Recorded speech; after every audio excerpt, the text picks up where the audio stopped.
attention to the projection. Before we conducted this case, we had already known that no free oxygen existed on Earth during the first 2.3 billion years. We knew that cyanobacteria are very diverse morphologically and genetically.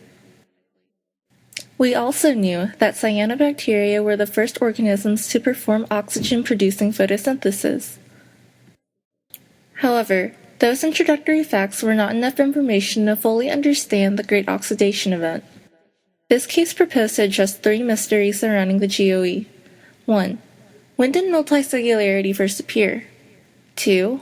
What influence did multicellularity have on the diversification of cyanobacteria? And 3.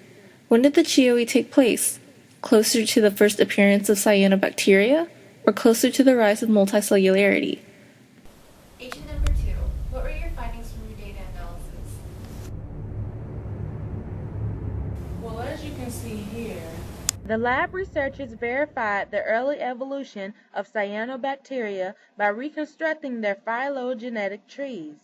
The tree accounted for the majority of cyanobacteria living today.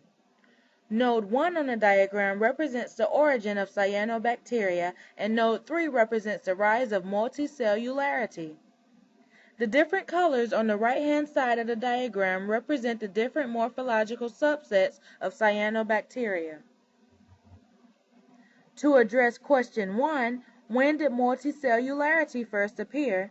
And question 3, when did the Great Oxidation event take place? The data from the phylogenetic tree was used to estimate ages of the morphological subsets of cyanobacteria. As you can see from the figure, the origin of cyanobacteria, Node 1, and the rise of multicellularity, Node 3, are estimated with high probability to have occurred before or at the beginning of the Great Oxidation event. The figure clearly indicates that cyanobacteria began to diversify into different clades soon after the Great Oxidation event. To address question 2, what influenced the diversification of cyanobacteria?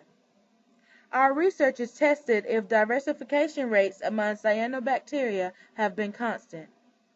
Two significant shifts in diversification were detected. The yellow arrow on the figure represents a significant increase in diversification rates, and the red arrow represents a small decrease in diversification rates. Since the increase in diversification occurred during the rise of multicellularity, it is highly likely that the rise of multicellularity greatly affected diversification rates among cyanobacteria. Thank you, Agent 2. Agent 3, what conclusions were you able to draw from this case? The results of case number 101 provided some pretty interesting implications.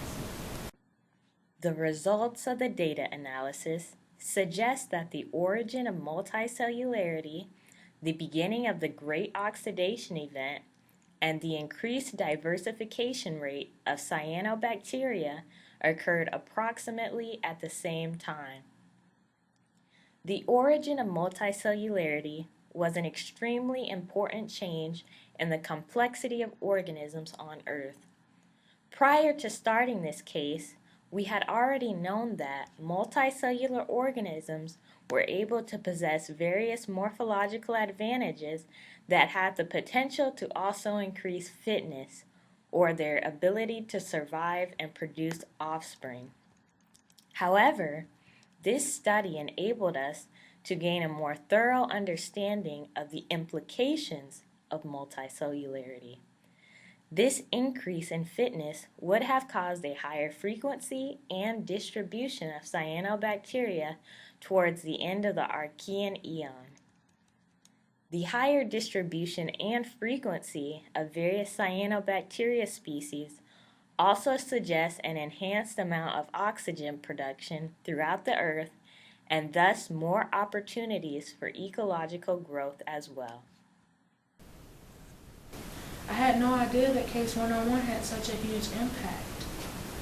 The Great Oxidation event is indeed one of the most important biological events on Earth, because without it, aerobic life on Earth would not exist.